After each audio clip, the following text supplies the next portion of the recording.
He dumped his trash in my driveway every single Monday. On purpose. Rotten food. Diapers. Fast food bags. And those cursed takeout containers he never rinsed. Every week, I'd walk out to go to work, and step into someone else's mess. His mess. "Oh, sorry," he'd smirk. "Must have been the wind again." "Really?" The wind dragged 2 overflowing cans, tipped them exactly in front of my garage, then politely wheeled them back to his curb. I reported him. Once. Twice. A third time. The city sent a warning. That's it. So I waited. And documented. 3 months. Every bag. Every fly. Every time his garbage touched my property. And last Monday, it finally paid off. Let's just say the entire neighborhood came out to watch what happened next. I had coffee. He had gloves. He earned every second of it. It started small. Just a couple trash bags, accidentally, left near the edge of my driveway. At first, I gave him the benefit of the doubt. Maybe his bins were too full. Maybe the garbage truck came early. Maybe he didn't notice.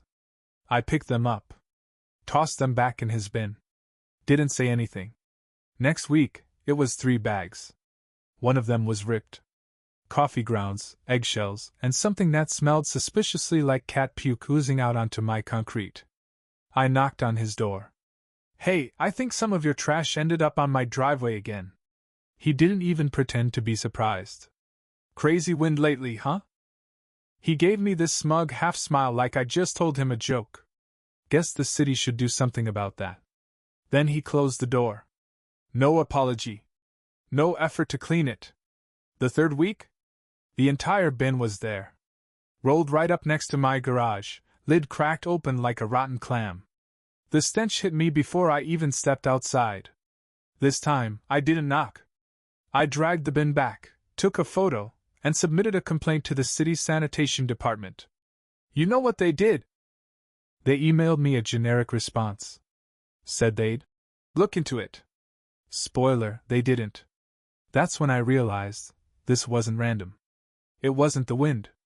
It wasn't a mistake. It was him. Meet Dave. My neighbor. Retired, bored, and apparently on a mission to make my Mondays suck. See, Dave has this thing. He believes our street belongs to him. He's lived here for 20 years, which apparently gives him license to act like a HOA president, except there is no HOA. He mows his lawn exactly every Wednesday. He glares at anyone who dares leave their bin out past 7 p.m. He once left a note on a neighbor's windshield because their tires touched his grass. So when I moved in 6 months ago and parked my car on my own driveway, barely a few feet from his side fence, he didn't like that. He didn't say anything at first. Just watched. Then the trash started. And it only got worse. Week 5, I found a half-eaten pizza slice mushed under my front tire. Coincidence? I thought maybe. Until I saw the box, with his address label still stuck to the lid. Week 7, he started moving his sprinklers just enough to soak the edge of my yard. My trash bin. My mail. Every time I'd bring it up, he'd blink like I was insane. You sure you're not just a little paranoid? He'd say. Week 9, I caught him standing at his window at 6:30 in the morning, binoculars in hand, looking right into my front yard. When I waved, he ducked behind the curtain like a kid caught stealing cookies. It wasn't just trash anymore. It was him. His presence. Invasive. Constant. My packages started going missing. Small stuff at first, an Amazon envelope here, a box of light bulbs there. Nothing major. Enough to make me question myself. One night, I came home late and saw him outside. Not doing anything. Just standing there in the dark. At the edge of his lawn. Facing my house. Arms folded. I didn't get out of the car until he went back inside. That's when I knew. This wasn't petty anymore. It was personal. So I got serious. I bought a security camera. Just a cheap motion one from the hardware store. Hooked it to my porch light and pointed it toward the driveway. Monday came. And like clockwork, there it was. 6:12 a.m. His bin. His garbage. In my space. And him. Just out of frame. Rolling it back like he was returning a library book. I saved the clip. The next week? Same deal. Saved again. 3 weeks later, I caught him actually tossing bags over the fence. Right over the wooden divider between our yards. Like some sad, trash-themed Olympic event. That video? Chef's kiss. I documented everything. Dates. Times. Photos. Footage. I filed another complaint with the city. Attached every file. Gave them a nice, neat package they couldn't ignore. You know what they said? Thank you for your thorough documentation. We will issue a formal notice. That was all. A notice. And then came the garbage fire. No, really. Week 12. Monday morning. I opened my front door, and the bin wasn't just tipped over, it was smoking. Not on fire. Not blazing. But something in it was burning just enough to melt the plastic. I ran out, dragged it away from the garage, and dumped my garden hose into the bin. The stench was unholy. Something chemical.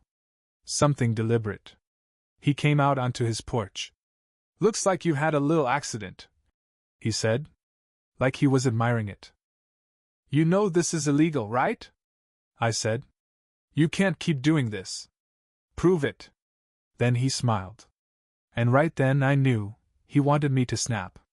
He wanted me to yell. To threaten. To make it official. But I didn't. I went back inside. Refilled my coffee. And added another folder to my growing digital collection, Fire Incident.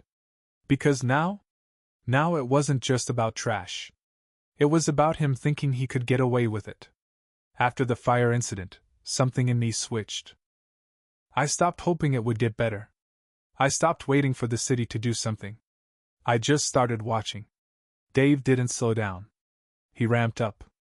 Like he could smell that I was getting tired. Week 13, I came outside and found an orange parking violation notice slapped on my windshield. I park in my own driveway. Always have. Guess who submitted the complaint? That's right, Dave. Your vehicle is blocking the sidewalk. The notice read. It wasn't. I measured. Took a photo. Sent it in. The city dropped the fine. Dave? He left another trash bag on my steps that same day. I didn't even bother moving it. Just photographed it and logged it in my growing evidence folder. Week 14, he started sending notes. Handwritten. Sloppy. Smudged ink. Please stop leaving your trash near my property. I saw you tampering with my mailbox. This is your final warning. Every note was unsigned. But he left them rolled up and tucked into my screen door like a passive-aggressive fortune cookie. I kept those too. Around this time, my wife started noticing. You've been sleeping like crap, she said one morning. You okay? I wasn't. I was waking up at 4 or 5 just to check the cameras. Just to see if he'd pulled something else. He always had. She offered to talk to him. No, I said. He wants escalation. That's his thing. But it didn't stop him from escalating anyway. Week 15, I came home to find 2 guys from animal control in my driveway. Got a report of aggressive dogs on the premises, one said. I blinked. I don't own a dog. They looked at each other, annoyed. Like they knew this was bogus, but they had to check. Neighbors said it was a black lab. Loose. Growling at children. I gestured at my empty yard. You see a dog? They sighed and walked off. But one of them muttered. Second fake call this week. Same street. That night I checked the footage. No lab. No kids. Just Dave. Standing at his fence. On the phone. Week 16, he poisoned my lawn. Not all of it. That would have been too obvious. Just a big patch along the property line. Perfectly in line with his fence. Brown. Dead. I took samples. Called a landscaper. Looks like herbicide, the guy said. Powerful one. By now, even the kids didn't want to play outside. Why is Mr. Dave always staring at us? My daughter asked. My wife started parking on the next street over. Said she didn't feel comfortable pulling into the driveway anymore. And me? I was unraveling. Snapping at work. Missing emails. Headaches. Constant stomach pain. Every time I walked outside, I expected something. A new mess. A new trick. A new reason to explain to the city. No, I'm not the crazy one. Please look again. And then week 17 happened. The final straw. I got a letter in the mail. Certified. City envelope. Notice of ordinance violation, sanitation and public nuisance. They were fining me. $350. For repeated trash dumping. And failure to maintain driveway cleanliness. I laughed out loud. Then I just stood there holding it. Like maybe the paper would self-destruct if I glared hard enough. I called. Explained everything. Again. The city clerk sounded tired. You'll need to schedule a hearing, she said. Bring any evidence you have. I looked around my office. My hard drives. The folders. The USBs. The files I'd been building for months. And that's when it hit me. I wasn't the one losing. Dave just made it look like I was. And I let him. I let him play the system. I let him wear me down. But now? No more. I had everything. Video. Photos. Eyewitnesses. Records. Fake violations. Lawn damage. Notes. Audio. This wasn't just petty neighbor beef. It was coordinated harassment. And it was time to flip the script. Enough is enough. It's time for revenge. The fine sat on my desk for 3 days. I didn't pay it. I just stared at it. $350. For his garbage. On my driveway. It wasn't just insulting. It was strategy. Dave had been playing the long game. He was trying to make me look like the problem. The guy with the complaints. The guy with the camera. The guy, obsessed, with his neighbor. And honestly, it was working. But he messed up. He got greedy. The fire? The fake animal control call? The poisoned grass? That was too far. He thought I'd break. Instead, I got focused. So I sat down and started planning. First idea, call the cops. It felt good in theory. Catch him on video. Show them the footage. Have him arrested. Justice served. But I knew better. Trash dumping? Lawn poison? Harassment by mail? It's not the kind of thing they cuff people for. Not unless it's big. And Dave was careful. No fingerprints. No written threats. No direct evidence he started the fire. Also, the second the cops show up, he'd flip it. Tell them I was harassing him. Show them my camera. The files. The complaint history. He knew how to weaponize concern. And let's face it, the city barely cared. I needed something better. Something that hurt him. Something official. Public. Permanent. Next idea, sue him. Take it to small claims. Present the evidence. Get compensated for the fines, the lawn damage, maybe even emotional distress. I spent a few hours researching. It sounded promising. Until I hit the wall. Must demonstrate clear, direct damages with verified monetary loss. Translation, I'd need receipts. Repair bills. Witnesses. Medical documents. The most I could get was reimbursement for the trash cleanup, and that wasn't going to teach him anything. It would just make him more annoying. I thought about moving. That's how bad it got. One night I sat with my wife, looking at listings on Zillow. Imagining what it would be like to not feel watched every time I took out the recycling. But then I looked at my kids. Looked at my porch. My little patch of lawn. No. He wasn't going to run me off. So I changed the question. Not, how do I punish him? But, what does Dave actually care about? That was the key. Because Dave doesn't care about trash. Or lawns. Or neighborly goodwill. Dave cares about control. And more than that, Dave cares about his reputation. That smug little porch prince spent 20 years polishing his image as the wise, upstanding, responsible neighbor. He was the guy who told people to slow down when they drove too fast. The one who watched out for package thieves. The one who kept the block clean. He hosted block parties, lent people tools. He probably fed raccoons just to tell them what time to leave. But beneath all that, he was a petty tyrant in cargo shorts. And I was about to rip the mask off. Step 1. Learn the rules. If the city wasn't going to help me, I needed to figure out how they'd help themselves. I started digging through the municipal code, public sanitation laws, property ordinances, waste disposal policies. Most of it was boring, legal spaghetti. But after a week, I struck gold. Section 42 to 17. 2. Improper placement of personal waste receptacles on adjacent or non-owned private property without written consent constitutes a violation. A big one. And better, repeat violations within 90 days escalate fines by 500%. Do you know what that means? It means that all those bins he rolled onto my driveway? All those bags he dropped? Each one was a separate offense. And the city? They track complaints. They log every submission. Every photo. Every timestamped email. I just had to make sure it all connected. So I built a case. A timeline. 3 months worth of trash. Video clips. Emails. City responses. I created a color-coded spreadsheet that would make a paralegal weep. Then I made a binder. With tabs. Yes. A trash binder. Then I made 3 copies. Step 2. Find an ally. The city wasn't listening to me. But there was someone who had to care. Code enforcement. Not the sanitation department. Not the general complaint line.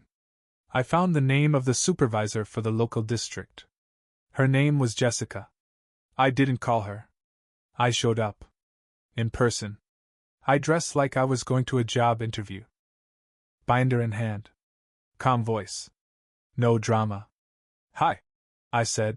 I think I've got a pretty serious long-term violation on my property, and I've been documenting it for 3 months. She raised an eyebrow. 10 minutes later, she was flipping through my binder. She didn't say much. Just nodded. Took notes. Asked a few questions. Then she said this. I've never seen someone this prepared. Let me escalate this. 2 weeks later, I got a letter. Not from the city. To Dave. Wrong mailbox. Oops. It was thick. Official. I didn't open it. I didn't need to. I saw the words. Notice of pending violation review, multiple infractions identified. Bingo. But I wasn't done. I wanted everyone to see it. So I filed a public nuisance complaint with the neighborhood council. They held community meetings once a month. Boring, awkward, sparsely attended. But every complaint was read aloud and entered into public record. I wrote mine like a sermon. Neutral. Calm. Unshakable. I didn't say, Dave. I said, one neighbor. But I included dates. Actions. Outcomes. City fines. And because I knew how Dave operated, I delivered a copy to each house on the block. In envelopes. Labeled for your awareness. I didn't even sign my name. But come on. Everyone knew. That week? No trash on my driveway. No fire. No poison. No fake dogs. Dave stayed inside. And the city? They scheduled a compliance hearing. Mandatory. If he failed to appear? $5,000 fine. If he did appear? They'd show my evidence. My binder. My videos. His behavior. And the cherry on top? If found guilty, the city could order public remediation. Meaning, he would have to clean up the property. In front of everyone. But first, one last thing. Just to lock it all in. I bought a cup of coffee. Sat on my porch. And waited. Because next Monday? He'd have to face it. And I'd be right here. Watching. Sipping. Smiling. Monday morning. Trash day. I was up early. Not because I had to be. Just because I wanted to watch. Sat on the porch, same as always. Coffee in hand. Hoodie on. Security camera light blinking softly above the door. It was quiet. Still. And then, right on cue, Dave's garage creaked open. I saw him. Dragging the bins. He glanced over at me. I waved. He didn't wave back. Instead of rolling them into my driveway, like he had for months, he stopped. Right at the edge of his own property. Paused. Then yanked the bins back toward his curb like they'd burned him. That was the first small win. No trash spill. No windy day nonsense. He knew something was coming. He just didn't know what. That afternoon, I saw the city truck pull up. Not the regular garbage pickup, this was a code enforcement vehicle. Marked. Clean. With the city seal on the door. Jessica stepped out. Clipboard in hand. She didn't knock on my door. She went straight to Dave's. I couldn't hear much. But I could see. Dave answered in his usual disheveled sweatpants and retirement scowl. His arms crossed. Then uncrossed. Then crossed again. He pointed toward my house. She shook her head. Showed him the clipboard. They talked for 5 minutes. Maybe 6. Then she handed him a packet and walked back to her truck. No yelling. No scene. But his face? It was red. Not angry red. Caught red.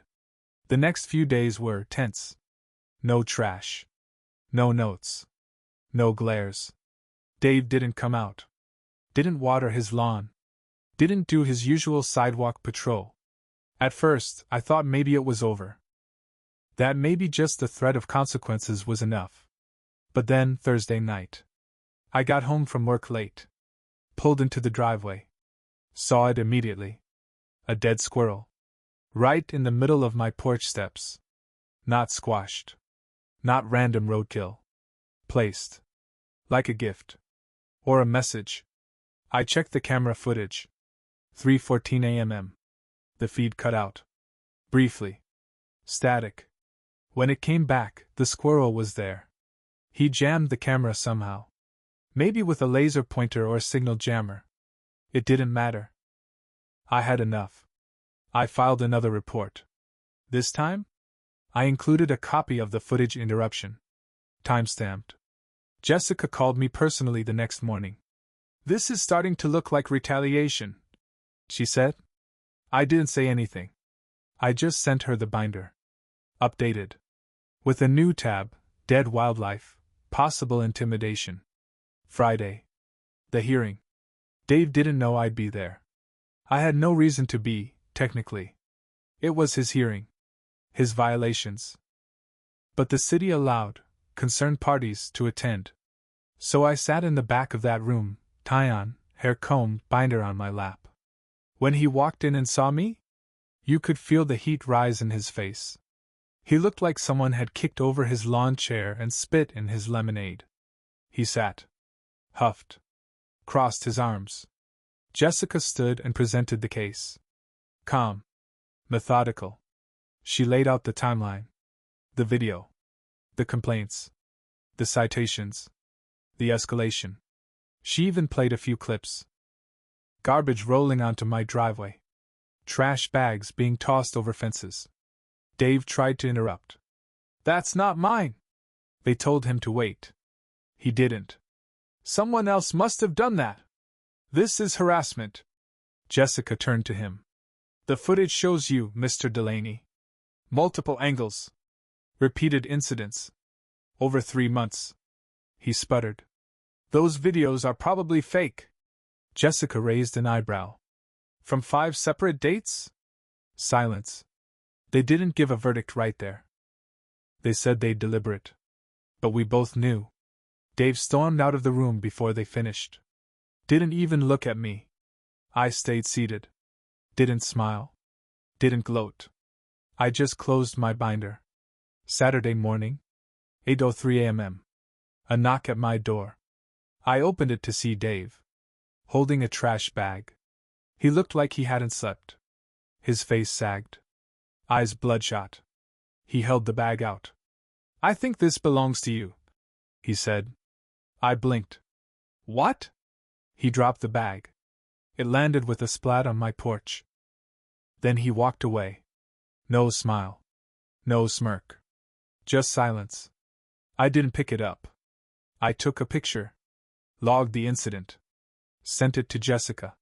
She responded 10 minutes later. "Thank you. We'll add this to the record. Official notice of judgment coming Monday."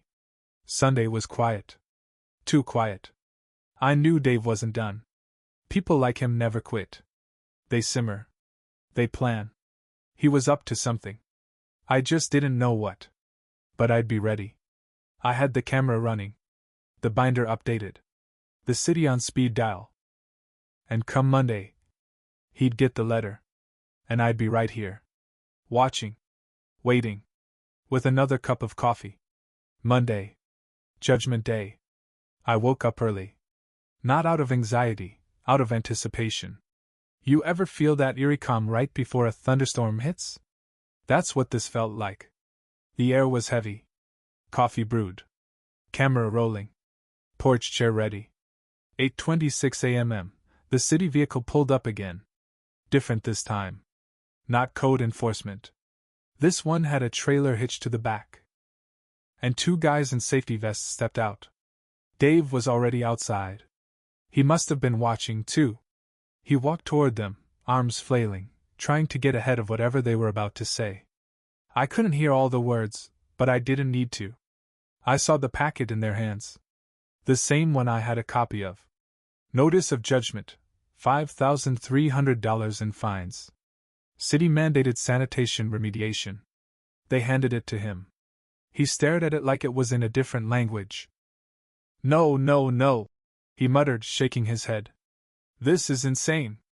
I've never—" One of the city guys cut him off. "Sir, the hearing concluded. The judgment stands. You can either comply or appeal, but the fines will accrue either way." Then they pointed to the driveway. My driveway. "You're required to clean the impacted area. Full remediation. In public view.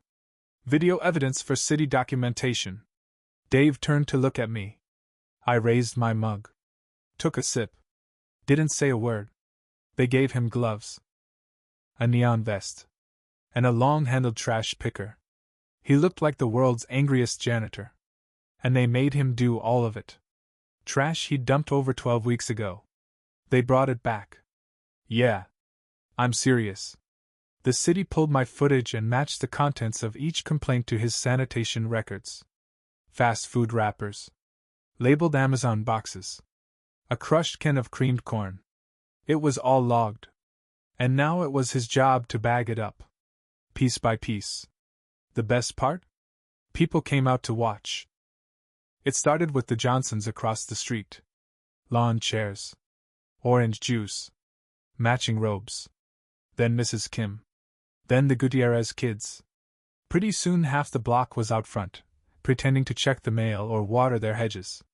But we all knew why they were there. To watch the king clean his kingdom. Dave was sweating. Cursing under his breath. He tried to work fast, but the city crew stopped him. "Nope, bag's not sealed right. Missed a piece over there. That diaper's still leaking, sir." They didn't even try to hide their amusement. At one point he dropped a bag and it split open. Old yogurt. Rice. Something baby and sticky. He gagged. One of the neighbors clapped. It took 3 hours. 3 full hours of public humiliation. I stayed on my porch the whole time. Refilled my coffee. Ate a muffin. Took a picture every now and then for personal records. Of course. By noon it was done. The driveway was spotless. Pristine. Cleaner than it had ever been. Dave stood there, holding the last trash bag, his hands shaking. The city rep signed a form, handed him a final notice, and walked off. No apology. No handshake. Just legal, tidy revenge. But the real victory? It came the next day. A letter arrived. From the neighborhood council. They were officially opening a review of Mr. Delaney's conduct regarding repeated sanitation violations and community disruption. Translation: his little reign of passive-aggressive terror? Over. They were even considering removing him from the Community Advisory Board. Apparently, you can't harass half your neighbors and dump garbage on people's homes and still be the guy in charge of Beautification Week. Who knew? Since then? Quiet. No more trash. No more glares. No notes.